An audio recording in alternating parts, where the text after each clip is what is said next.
right, so what we're wanting to do is actually identify a subdivision that is ours, right? When I say ours, it's a subdivision that we work. It's a subdivision that we focus on. So anytime a property is listed in there, you should know about it. You should have that flagged as one of the first things you get notified for. You can set that up either on your MLS or on the app for HomeSnap, or you can set it up with RPR, which is that's where I have it set up at. Any new listings that pop up in the area, I get notified via RPR, and I do that with RPR mobile. And there's ways to do that. What the basic thing that we're looking at right now is you go into MLS, and what you want to know is which subdivisions have activity, which subdivisions are moving or have moved over the last year, which ones have the most activity in your area. Now we've done this, and I normally do it in the middle of the year, and I do it at the end of the year. So on this one, what we're going to do is we are taking residential in the last 180 days. What's sold residential in the last 180 days? And you can see on the bottom here, we have 2,200 matches. So I'm just going to click on results. And for those of you that have matrix, you should be able to, not be able to, but you should be looking at this so that you can figure out what you want to do with it. The other thing is on the display, I have a line display set up that's mine. You can customize these in matrix, and any other MLS, you can do that as well. Because what I'm looking for is the subdivision. Which subdivision has activity? And I did not go through these. Normally I'll go through and I'll count them, see which ones have the most. But I'm just going to take Alamo Country Club right here, because you can see there's several in there. In the last 6 months, in Alamo Country Club, there's been several transactions. So what you're looking for is the activity. What subdivision has had movement, meaning properties sold, right? And then the price range, because you also want to be able to make sure that you make a selection that's going to be able to provide for you over the next year. And I was taught this in Austin, not here in the Valley. And in Austin, I was able to work one subdivision and be able to say that is a good subdivision. Just focus on this one. But coming back to the Valley, some of you heard me say this. I was having a hard time with that because the subdivisions here are not the size they are in the Austin, Georgetown area up there. So when I came back here, I worked with 3 subdivisions, and then they even gave that up and just went to trying to work all of Harlingen for the things we do. So when we talk about identifying the subdivision, like I said, I'm going to take Alamo Country Club, and that's all I'm using MLS for, right? Is I want to find out which one has had the most sales, which subdivision has had the most sales in the last 6 months, or in your case, you might look at the year, right? And the price. The other thing I would look at is there a specific agent working that area? So like if you look at the Alamo Country Club here,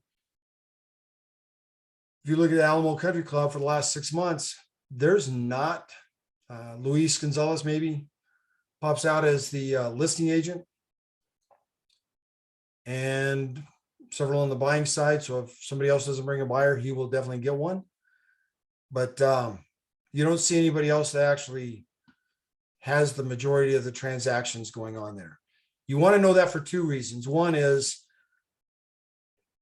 if I was new at this, I would tag Gonzalez here and find out what they're doing. What is it they're doing that I could possibly do? And when there's multiple agents like there is in this one, that means there's holes in there. There's no loyalty in that subdivision to just one person, right? And some of you know these subdivisions better than I do. I'm just throwing this one out, just using it as an example.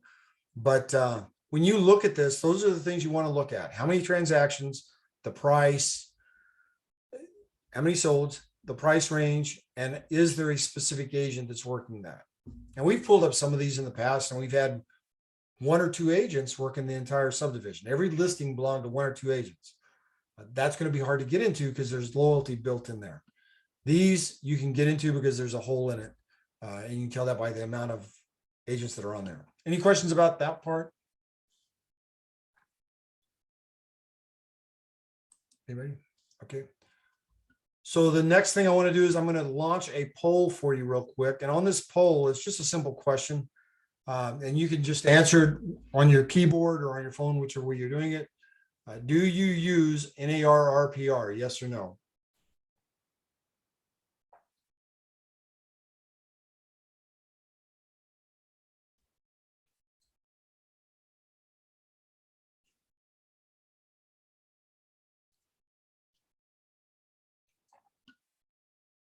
All right. So I'm going to count to 3 and in this poll, we have 52 people in here today, and we have 33 answered so far. So I'm going to count to 3, and then I'm going to end the poll. 1, 2, and 3. So we'll end that. I'm going to show the results so you can see it. 83% of the people that are here today are using RPR in one way or another. What are some of the ways that you're using it? What are some of the ways you guys are using RPR? CMAs, CMAs? Okay. property search, neighborhoods. All right. So when you say CMAs, when you say CMAs, are you using the valuation workbook? Yes. Okay. All right. Because there's some agents that don't. That's the reason I ask. The neighborhoods, she mentioned neighborhoods. Anybody else? Yes, to look for properties when I don't have access to their, like Harlingen, if I don't have access to the MLS over there, we can find them there. So that's what I use it for too, also for the CMAs. Absolutely. Thanks. I appreciate that. Yes. If you're representing the buyer, we've talked about that in the past. If you're representing the buyer, you absolutely should be doing your search on RPR, because if there's an agent from Harlingen that has a listing in Mission, for example, and they're not a member of the Greater McAllen Association, that listing is not going to show up in your MLS. So RPR is absolutely the best way to go in and take a look at listings and see what's available out there. Appreciate that. I also Thanks. use the app a lot. I use the app when I'm driving around, and I do the GPS to see all the listings and everything. Awesome. So those of you that are not familiar with the app, that NAR RPR app it has what is called Follow Me. It's the GPS. And no matter, and you can set it up. It can be within a half a mile. It can be within a mile. It all depends on what you're trying to accomplish. And that app, you can just click on it. It'll open up. It'll show you what's available in the area. It's really, really good, in my opinion. We use it a lot for buyers. If you're out showing a property to a buyer, have it available so that you can actually pop it open and take a look at a property that may not be on the list for them to take a look at. Right? We want to use it that way. If you're not anybody, is there anybody that's not familiar with the app? Mac, Yes. I've also used it for improvements on a home. Oh, awesome. Thanks, Michelle. So that's going into the CMA area there where you can actually add where the seller has said they've done something. You can add that in and it'll give you a dollar figure. You add the price of what they paid, when they did it, and it'll actually tell you what that's worth in today's dollars. And NAR has paid to drill that down to a zip code. So it's going to be pretty accurate. Not everything is there. That's the only issue that I would have with that. But I use that as well. And I appreciate that, Michelle. Some of the things the seller may have done may not be on there, but you can find things that are close to that. If it's not on there, you can also have other sources. You also have other sources out there where you can find some of those. Anybody have anything else? Sometimes I can find property owner information, phone numbers and things that I can't find elsewhere. Awesome. Yes, absolutely. In fact, I was messing around with this morning and I pulled up a property in Corpus Christi. I was trying to get a subdivision in Corpus Christi and I clicked on a property and it was actually a multifamily property. And of course, the owners of it don't live in Corpus Christi. They live in San Antonio. So that's the kind of thing like Dee's talking about. You can usually find who the owner is, their mailing address, and if they have a landline, a regular home phone, which some of you are probably not familiar with because you're too young. If you have a actual home phone, or a regular landline, it'll actually provide that phone number for you as well. We've used that to help scrub for sale by owners in the past. Anybody have anything else there? Also the loan amount. Sometimes was the that? loan amount, Yes. it's also sometimes displaying there. Yes, absolutely. So I can go in and click on a property. If I'm working with a buyer specifically, I can click on the property and find out possibly what the seller's loan amount was and what type of loan it was, maybe even where they closed that. And little things like that are the items that will help you in the long run, especially if you're representing a buyer. Where they closed at may not seem important to some people, but we've used it twice by going to the title company where they closed 3 years ago, 4 years ago, and saying, they go to the title company and say that we're sellers wanting to sell the house. We have a buyer for it. However, there's discussion about a survey. Seller says they don't have one. Is there any possibility you might have that survey in your files? And both times the title company has told us, give us a few days. Let us see what we can pull out for you. Let's see what we can find for you. And because they're going to have copies of all that stuff. So it makes it easier for you. You save the seller money, you save the buyer money in most cases. Anybody else? Mac, I use it for to create a property flyer for like a pre-listing appointment. There's a one-page property report as to not to overwhelm, the seller with too much information, but it gives detailed information about the property. Yep, absolutely. Appreciate that. And there was a post this past week that I put out there on the seller report that ties in with prospecting as well. In the report, write it the way it was you send that to your past clients to let them know what the property's worth in today's market, right? You send that to your past clients. It's a quick print from RPR, really quick print. You can email it from RPR to them, or you can print it and send it to them, whichever way you want to do it. It may be something good at the end of the year to send to past clients to let them know this is what the property's worth in today's market. And in the article, I don't remember, I think there were two, the agent had picked up a couple listings because of doing that, because past clients decided they wanted to go ahead and sell. So there's ways of using this material for us. It's just getting in there and get to knowing how you can use it. All right, so today what we're going to actually do, and if you guys have anything else, please jump in, or if you have any questions, ask about that. There's a question about a picture of the app, and what I'll do is I'll actually click on RPR where you can see that. That's where we're going to go now. We're going to take Alamo Country Club just so you can see how it works. Right here at the top, where you plug in the location, I'm going to plug in Alamo Country Club, and it's automatically going to come up, tell me Hidalgo County, and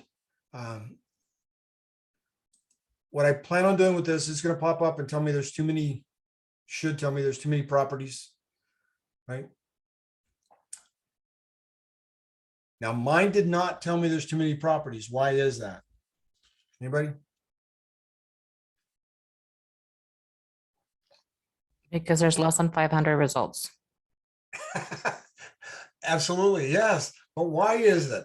And the reason, what I'm trying to, the reason I ask that question is because it gets you to think a little bit. Right here at the top of this, where it says type and status, property type, price, etc.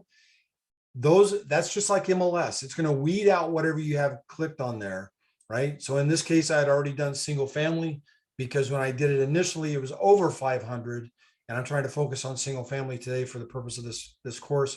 We want to be able to find Alamo Country Club, public records, single family. That's our focus, right? And you can add other things in here. You can actually go to the filters and add more, and we may do that here in a little bit. But my focus right now is identifying a market. So when I go into Matrix, I do my search. I say Alamo Country Club. I want to work that. How many properties are available? I click over to RPR. I can plug that in. There's 464 single family properties in there, which is good, but it may not be enough to do everything I need to do. Could I include other properties? Absolutely. So let's go to the condo townhouse. See if we add anything there. nothing. Multifamily is probably where it's going to pull at.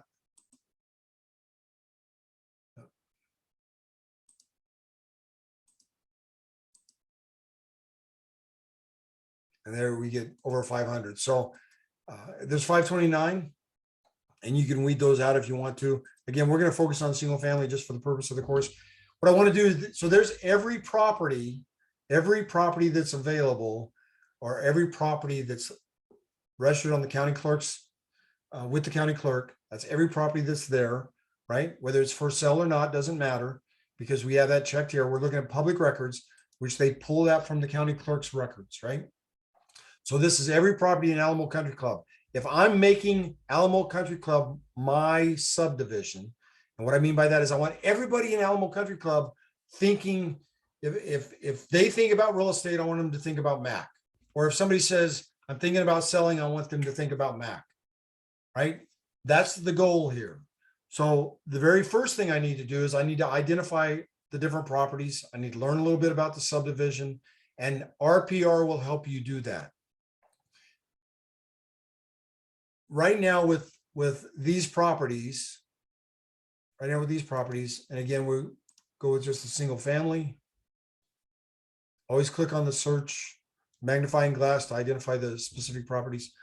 We have that. If I wanted to reach these individuals, the very first thing I might want to do is click on mailing labels. Now I can look at these in different ways. Right now we have it on the map. We can actually go to the block. So you can actually go through each one of the properties and look at them if you wanted to. Or you can go to the single line and do it that way if you want to. I'm using the map just for the benefit of being able to see it's all together right there. So if I'm trying to make this subdivision mine, there's some basic things I need to do. Number one is I'm going to need mailing labels. So I'm going to click on the mailing labels. And for those of you that hadn't seen this, it took about 6 months, but we were able to get RPR to finally open this up. And if you ever get into any kind of a role with any kind of a position within the board, please know that RPR and NAR is there to help, right? When I started with dealing with this, trying to get this opened up for Hidalgo, because some of you remember Hidalgo County, you couldn't do anything, couldn't print mailing labels. It said it was illegal, not allowed or whatever. And when I went to RPR, they said that that's established by the local area. I went to the board. The board says it's established by RPR. You have to break that down a little bit. The board decides what they're going to allow RPR to do. Your local association decides what they're going to allow RPR to do. That's sold properties, that's labels, that's everything. RPR only does what they're told to do. And that's where this came from. And it took a little bit to get it all worked out, but we now have access to it. So now I can go in here and I can print labels for all 400 and some people in this subdivision. So I have to decide how I want that done. Do I want the owner name, owner, current resident, or current resident? If I'm doing this, if I was doing this on a subdivision like this, I'm going to use the owner's name, probably, right? Because it's a subdivision. I've researched what's going on with it. I know that there's not a bunch of lease properties in here. I know that the majority of them are owner occupied. Those are the kind of things you want to research on there, right? If you have that information, then the owner's name would probably be the best bet.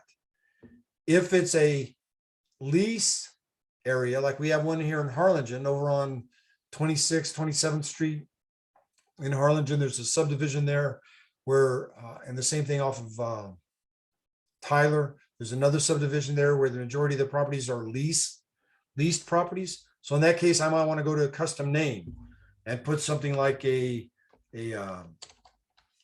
future homeowner, something like that in there, just to be able to get those individuals if I'm mailing it to the occupant. So again, you have property address, or tax billing. And if I'm going to the tax billing address, in that case, I would probably use the owner's name, right? So you decide how you want to set this up. Reaching out to leased properties or subdivisions where the majority of the properties are leased is a good way to find buyers, an excellent way to find buyers. That's something I was taught in Austin. We used to do a lot of that.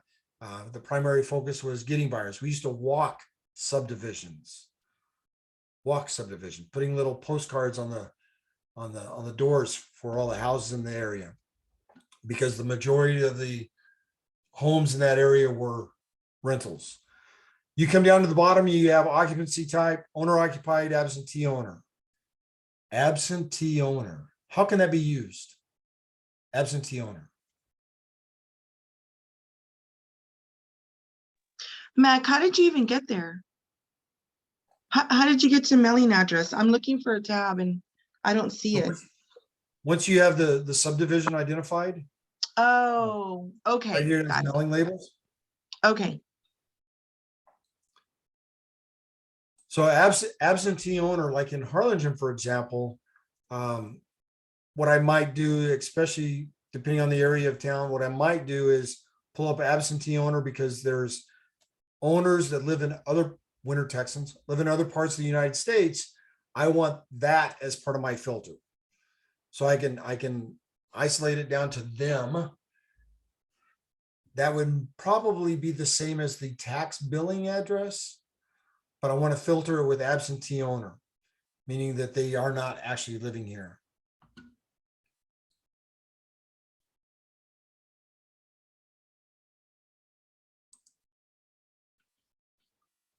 Thanks, Jessica. There's a good comment in the chat for everyone. If you take a look at it from Jessica, make sure that you have a good return address on there, so that it gets back to where it needs to be.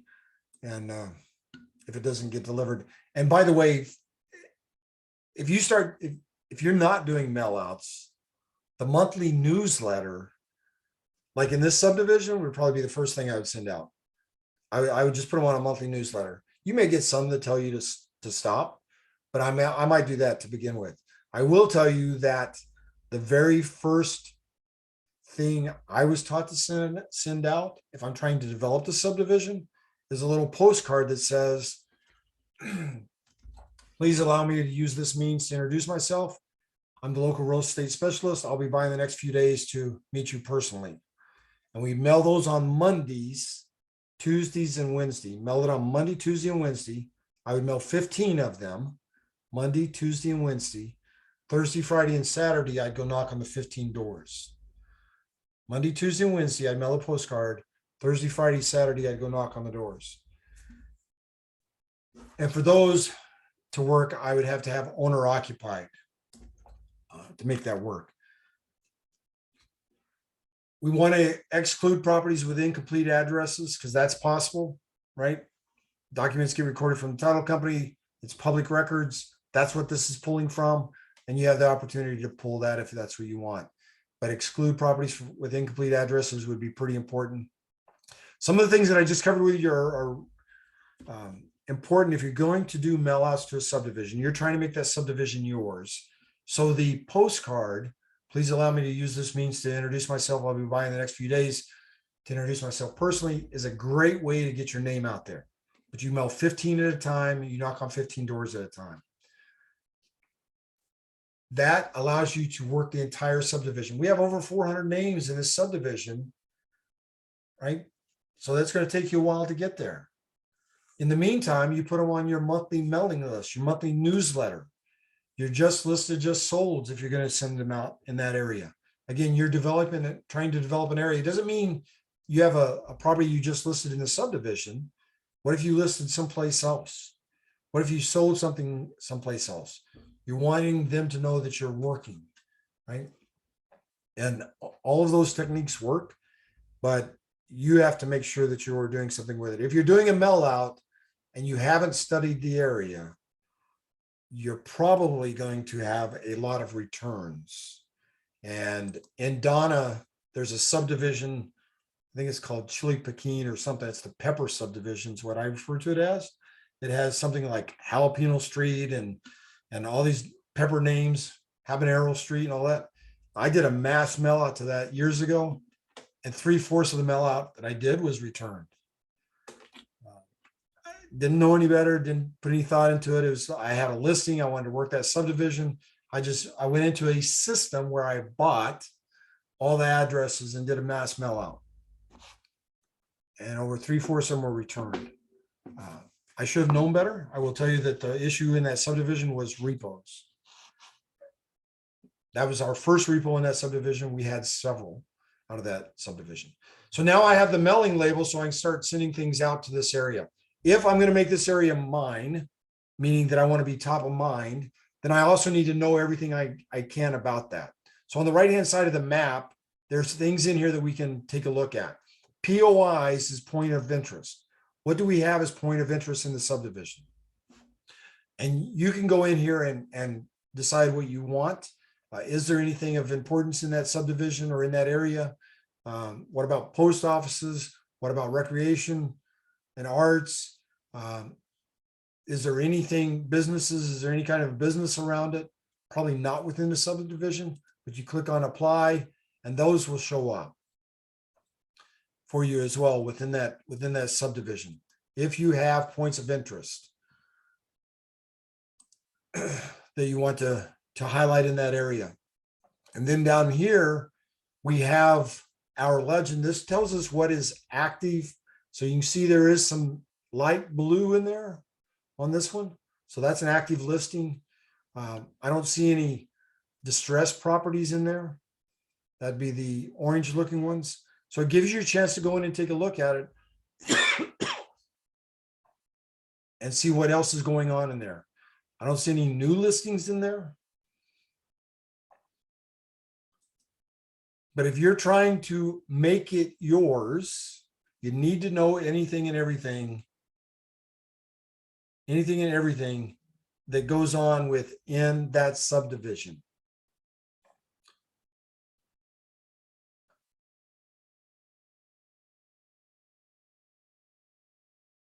One of the other things I'll throw out, I did not work on the team, but it was, as most of you know, I usually up and going early in the morning. I used to go into the office that we had in Round Rock early in the morning, and there was an assistant in there every morning.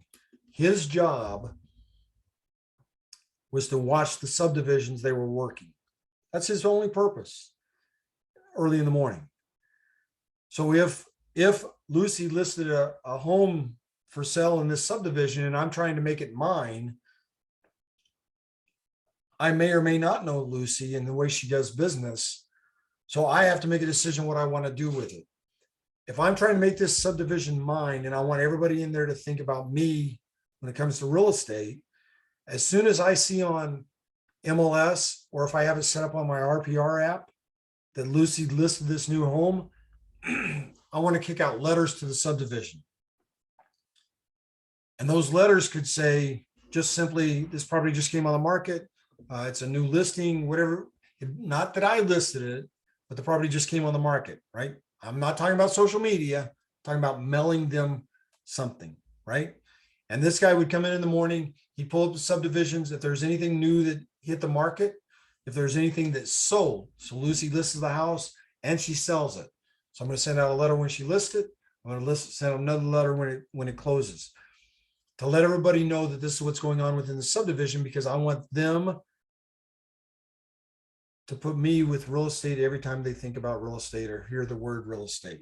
So to do that, I have to be in front of them several times. And that was his, every morning he would walk out with at least 5 or 6 boxes of business envelopes or those big envelopes, right? To drop off at the post office. In fact, that's where I got it. We had to have it at the Round Rock post office before 10 o'clock for it to go out in today's mail. And that system meant that they would also get those letters within about 3 days. That was back then. Today, mail's a little slower, right? And depending on the holiday as well. So anyway, so you have this. Over here on the right-hand side, you have create a report. So I'm going to click on that next because I want to take a look at the subdivision and what's going on with it. One of the areas that I want to look at is the market report. It tells you it's 26 pages. You may not need all of that. So take a look at the sample that they have for that particular report and decide what you want. If you click on the plus symbol, it will open up. You could have customized pages you put in here. If I was going to send out a market activity report to a seller, so in this case, a market activity report would probably go to who? Somebody I'm listing, maybe, or somebody I have the potential of listing. So maybe a for sale by owner, right? So right here where it says no pages available, I would want to go in here and manage custom pages. And I might want to include something like my resume, just a one page, but create a resume that says this is who you are. And then go through here and decide what you want to include in the report. What kind of information you want to include in it? Do you want the last 3 days, last 6 months? What do you want there? What is your focus within that market area? And then when you come down here to the bottom, you have that option where you can actually email it to them if you want to, or you can actually print it and hand deliver it or mail it to them if you want to. Hand delivery works. Pre-COVID, it was really powerful. And I think we're getting back to some of that. All right. Any questions about the? I'm so Yes. sorry. I have a question in regards to that. Like when I do my CMAs, I love using RPR. And like I've done the RPR and I go and I follow like everything that's on the HCAD. But I had an incident where one of the sellers like, you know, it's this amount of property and it had a window and it was central air. So I did include it in there, but I also put it on the notes as per seller that he's the one that did the measurements, because it's actually on the HCAD, but it wasn't added. Right. So anytime you guys are looking at the county tax records, anytime you're looking at the county tax records, everything you see there should show up in RPR as well. But if you have something, if you're looking at the county tax records, and one of the questions just recently from one of the agents was square footage was different because the sellers added on to the property. And if you know, if the sellers tell you they added on to the property and you look at the county tax records and it's not there, what's one of the possible reasons that it's not there? They didn't report it? Right. They did not get permits to do it, which opens up a whole lot of other things, because if they didn't get permits, is the plumbing done correctly? Is electrical done correctly? Those kind of things. But we can list the property based on what the sellers tell us. So if they have a 2,000 square foot house and they say they added on 500, we can take that and list it based on, we can say the property has 2,500 square feet based on the owners, and we can identify that in MLS, that it's based on the owner. If that doesn't make you feel comfortable, then put a remark in agent remarks, not in public, in agent remarks, that just to highlight the fact that, because some agents don't read, highlight the fact that the square footage is based on the owner's estimate and that they added on the back portion of the house or whatever it is. But take the listing. Had an agent several years ago that did not list a house in Brownsville because the square footage was off. He didn't feel comfortable with it, so he told the lady he couldn't list it.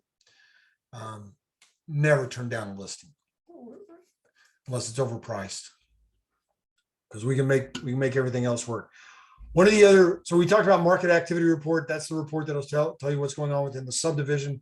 One of the reports we mentioned earlier was the seller's report. If we want to use the seller's report, then what we need to also have is a specific property. So I'm going to go back to the search results where we were at. This was on the map. To do that, I'm actually to pull these up. I'm actually going to go to to the line. And I'm going to grab this one right here just real quick. So now I can go over to create a report and I have a specific address. So on this one, I'm going to go to the seller's report and seller's report. There you go. And it's going to give me the information about that specific property. And this is the one that we're talking about. You can do a property report or you can do the seller's report. Either one of them will give you information about that specific property. You can do a mini property report if you wanted to. Take a look at them and see what you feel comfortable with. If I'm prospecting, any one of these three, property report, seller's report, or the property flyer, or the mini property, all work. I've used the property flyer. Some of you heard me talk about it in the past because everything that's in MLS, even though I'm not a member of that MLS, will usually pull over into this. Let me go back here to the search results real quick and show you what I'm talking about on that specific one. So here's a property that closed. Yeah, we should be able to get that.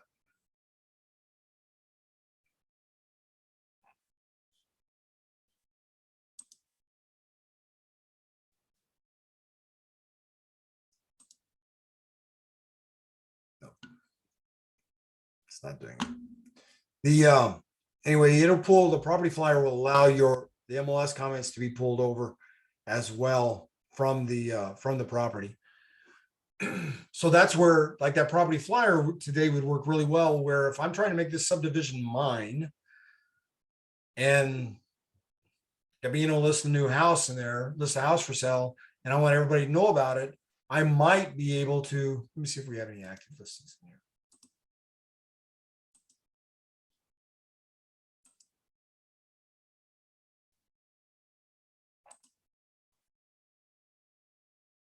If it was a new listing, for example, I might want to go over here to create the report, do the property flyer report, which will pull over the pictures and the comments right from MLS.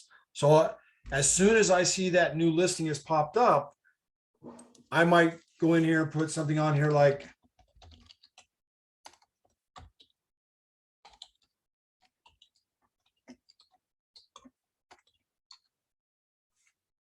you're limited on space, call me for more, whatever works. I do have a question.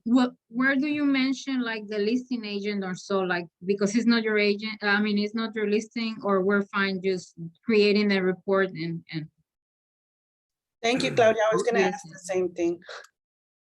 So on here, that's automatically on here. Let me just show you one real quick for those of you that haven't done that. You have the choice down here on the bottom to actually suppress these items if you want to. I don't know that I would. I've used this for prospecting and it works real well. We're going to run that report so that you can see it. Give it just a minute here to generate, and I'll show you what it looks like. This and again, not posting on social media. Please do not post something like this on social media. Anytime you market somebody else's listing, you have to have permission if you're marketing it. If I'm going door to door, you might say that's marketing, but we do that all the time, right? Door to door, there's not a specific rule. In fact, years ago when I was board president in Harlingen, we had a company over here that was prospecting door to door. Every morning about 7:30 in the morning, they would put out door hangers. List your home with us for X percentage of commission, right? Every morning. We had complaints constantly. They put one on my house. They put, if there's a sign in the yard, they put one on the doorknob. They didn't care. And we used to get complaints all the time. And I called track twice on that specifically. If they're doing a blanket ad, it's okay.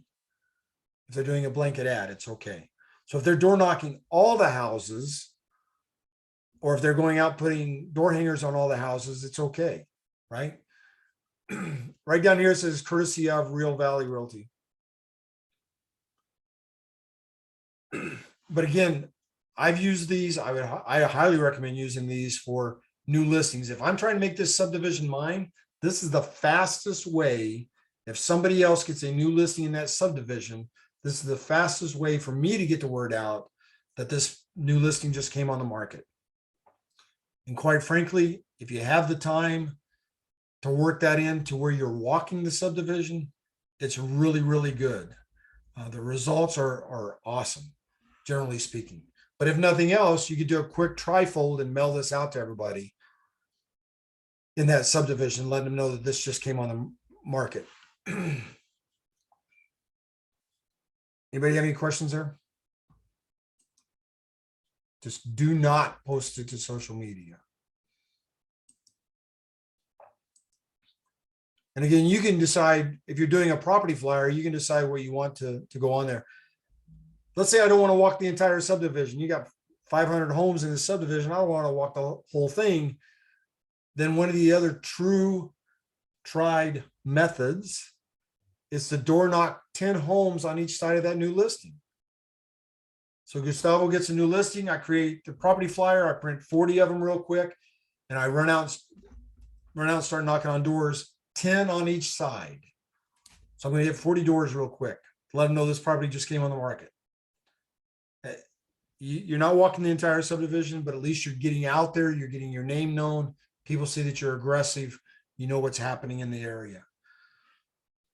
And that's one of the areas where you might also be able to sell the seller's report or some of the other reports that we have in here, like a market activity report. You're knocking on the door. I just came by to let you know that this property just came on the market. Is there anybody you know of that might be interested in moving into the area? No. Really? So when's the last time you thought about moving? Never. Would you be curious in finding out what your home is worth in today's market or what's going on within the market? Yes. There's your market activity report or a CMA. Does that make sense? Just don't give up with the first no that you get as you're doing some of this. Use the reports for what they're for. They really work. And again, we're trying to make that subdivision hours. Yes, ma'am. So this flyer that you're talking about right now, we don't need permission from the listing agent because it's not considered marketing, right? Right. Okay. You're prospecting the area.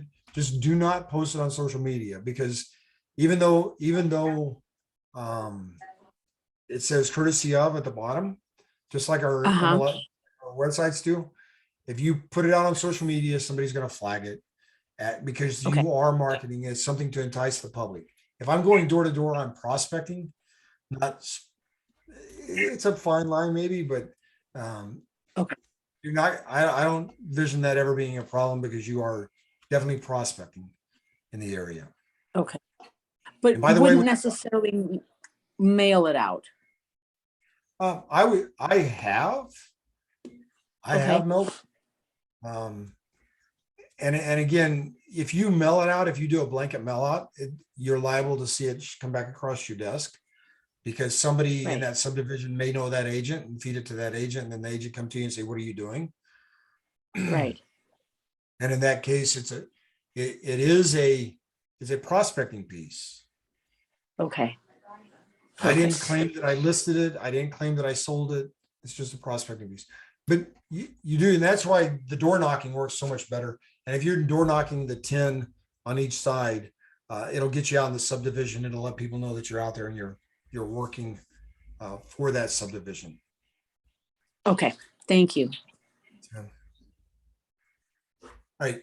So one of the other things when we're looking at this, I want to go back to the search results real quick because you need to know what's happening within the subdivision. We looked at the map in general earlier.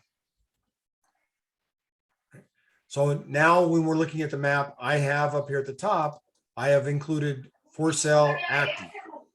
So right there's a new. ¿De qué? ¿De McDonald's?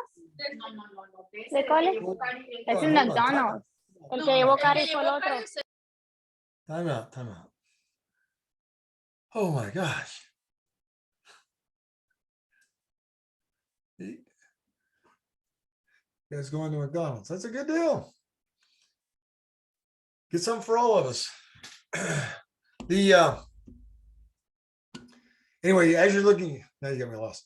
As you're looking at the subdivision, there's some other things in here that I'd like to do with this. if I'm looking at the subdivision and my job is to know everything that's going on within that subdivision, I want to look at other aspects of this. So this is the for sale, right?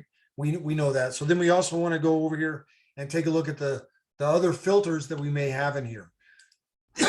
Out of the 464 homes that we have available that are just public records, single family, right? What other things might be of interest?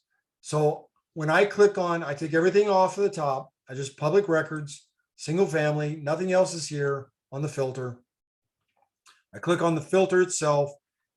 I want to drop down and I want to go to distressed. And I'm going to click on pre-foreclosure because I'm just trying to get to know the subdivision. Foreclosure, not an auction, and foreclosure bank owned. And then I'm going to go back up here and update the search. No properties were found. Good. That gives you an idea of what's going on within the subdivision. Remember the pre-foreclosure, NOD is notice of default.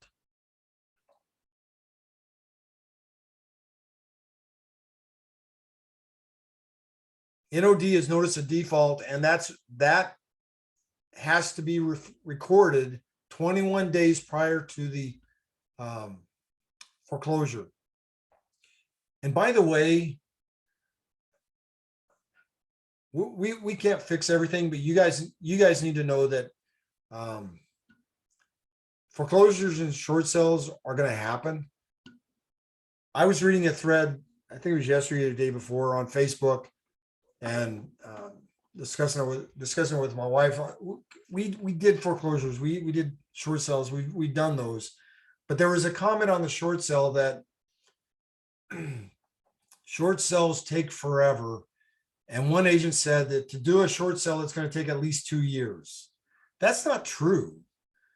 We've done short sales and sold them in 30 days, but you have to do your homework.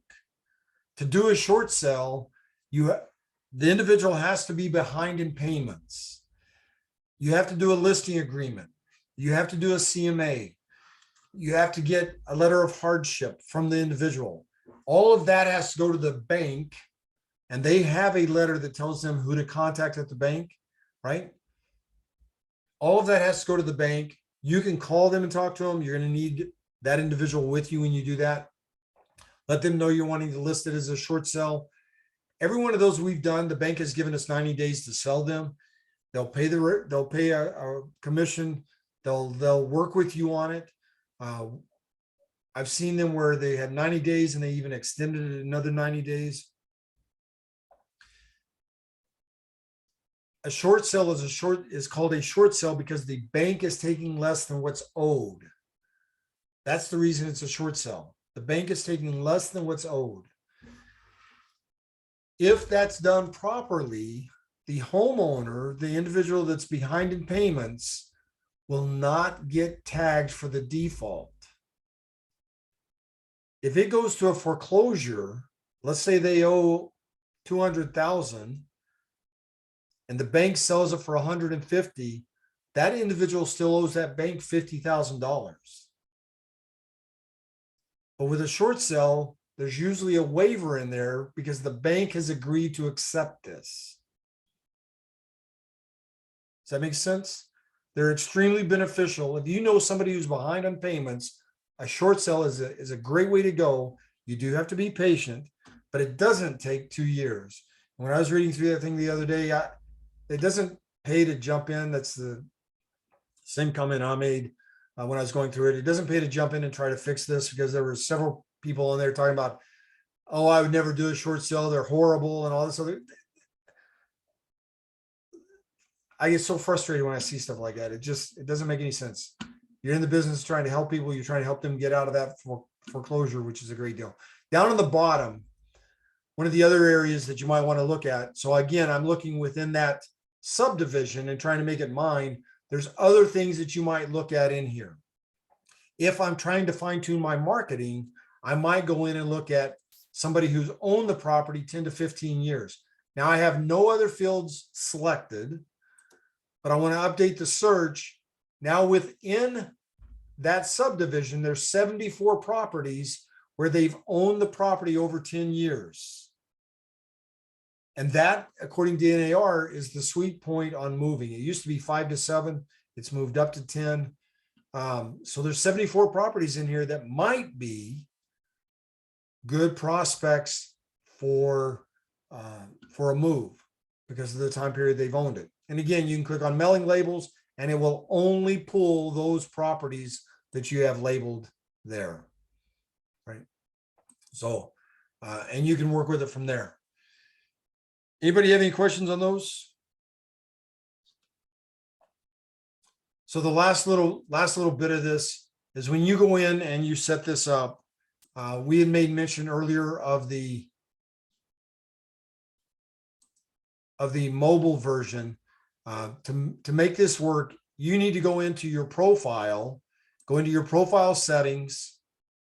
So that'd be underneath your photo in most cases. Go to your profile settings and you want to come down here and you want to link your device to your RPR. You can have up to 4 devices attached to it. It could be your phone, it could be a tablet, it could be your iPad, or whatever you want. You want to update all the devices, you want to add that in there. And then also, I would highly recommend linking it to your zip form account that we have on the brokerage side so that you can actually go from the property right into zip forms. I've shown that before. It saves time and it brings information right out of the public records, which RPR has access to, and puts it in your contract and creates a file for you. But linking your device here is really important. That's the first step. It's easier to do it on the desktop than it is on the app itself. If you'll do it on the desktop first, you'll find that you actually can get that taken care of. Also underneath the profile, here's the settings.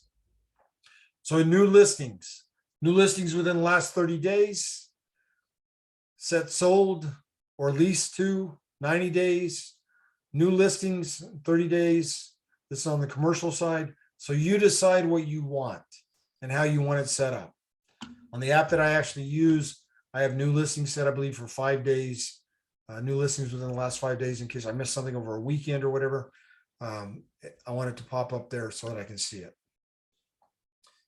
Any questions about RPR and how to identify your market within RPR?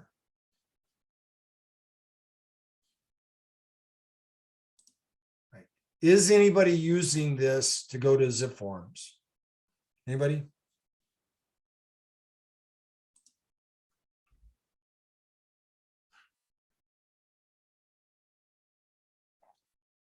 All right, let me show you that real quick. But I also want to touch base on one other thing here before I go there real quick. Here's a property. You notice over here on the right-hand side where it says agent remarks. Agent remarks. Those are your remarks to the other agent. In MLS, you have public remarks and agent remarks. Public remarks is your sales pitch. You're trying to get somebody in Butte, Montana to look at that property in Corpus Christi or in Mission or wherever, right? Agent remarks is what do we need to do as a buyer's agent if I'm looking at this property. And I didn't plan on clicking on this property, but this one's a great one because right here where it says with a pre-approval letter, proof of funds if cash offers, this is what they would like to see, but be careful with that if you're using things like that. That has to be established by the seller, not by us. And I've seen some of these in our MLS and reported them because it says that offer will not be reviewed without a pre-approval letter. That's insane. Absolutely insane. And a pre-approval letter, what they're usually asking for is a pre-qualification, not an approval. There's a difference between the two of them. So if you have questions about that, reach out to us. Normally we have the mortgage pros come in and teach in the new agent training and they'll talk about some of that. There's a huge difference between a pre-qual and a pre-approval letter. All right, so on here, for example, if you actually wanted to use this property, a buyer wanted it right here on the right-hand side, I can click on connect where it says transactions, zip form edition, connect. And if you have your zip form set up, it'll start a new zip form transaction. You want to purchase, okay. Yeah, I know. And if you have it set up so that it's linked together, it'll go right into your zip form so that you can open it up within the transaction. It'll open up the file with the name on the top left-hand side. If you have your templates and everything else set up, it'll actually bring all of that over into that one file. So you have everything ready to go, and you'll pull that information right from RPR, address, subdivision, and everything else that comes over with it. Anybody have any other questions on RPR? Nope. All right. Well, I appreciate your time. I hope you got something out of this that you might be able to use. If not, let me know and we'll see what we can work with it. I sent out an email yesterday asking some questions about the Remax Elite and some training ideas. I received several responses. If you did not see that email or would like to throw your comments this direction, what I was looking at is why Remax Elite, why you selected Remax Elite, and what about training? Is there anything special you want? One of the things that I don't toss out very often, and I will just for the heck of it, so you guys haven't, is obviously I teach classes with Texas Realtors. I'm also certified to teach NAR courses. We did that when I first joined the mission office. We taught, I think it was PSA, MRP, and ePro, and we did several of them there, and we did them just at cost. I was looking at trying to do that again this next year. It doesn't make sense. In my opinion, that's one of the reasons I haven't done it. It doesn't make sense to do it for GMAR because you guys have GMAR University. You could pay that and take all the classes anyway. So why? Because if I teach ePro, I have to pay a royalty fee to NAR and to Texas Realtors. I think it's like $40 or $50, something like that. You know, you guys, Gustavo, you guys took some of those classes back then, right? So Yes, sir. we can Yes. do it. We can do it at cost, which saves some money for those of you that don't have that GMAR University access. Anyway, I appreciate you guys' time. If you need anything, let me know. Go write some contracts. Yes. Thank you, sir. Thank you, Mac. Mac. Thank you, everybody. We need in-person classes. That's what we need. And that's funny you say that. Funny you say that. We're actually, I talked to Norma the other day about possibly doing the next year's classes, rotating around to offices. So I go to Mission for a class, set up the camera, do all that stuff from there, and do it what they call a hybrid class, online and in person. And then the next week, go to Harlingen. Next week, Corpus Christi, that kind of thing. Just rotate it around. So As long as they bring us tacos, we will be there. Taquitos, yes. Hacen taquitos, please. We're a hungry office. if you're gonna have breakfast, I'll be there. I want to tell you. Yeah, so then you should be here with us all the time. I'm afraid I'll get stuck over there. Yeah, we always have food. We are looking at doing both. It's called a hybrid type deal where we do it via Zoom and live in the classroom. I think we'll give it a class. We tried it before, but I was using Zipform. Zipform has a way that you can actually do broadcast classes. And I was trying that. It didn't work out as well. But with Zoom like it is, and some of the classes that I'm teaching are going to stay in Zoom. So I have that account set up, and I'll just continue to work it, I believe, and do that within the offices. That way, when we get to an office, I can do the morning training and then stick around. Anybody needs any help with anything else, we can take care of that as well. Okay. Sir, Yeah. sir, one more thing, sir. We got 54 attendance, and I'm very happy for everybody that showed up. I'm very happy. Yes. We got double. We got 54 today. So thank you guys for showing up. Appreciate it. Yeah, and the new age is gotta see you, Mac, because they think they're a rock star they only see in the computer.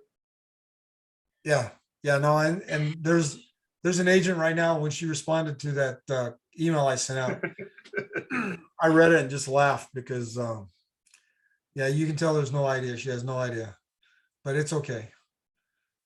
It's all right. Thanks, Mac. All Bye. right, You guys, bye. Great. Great week. guys, take care.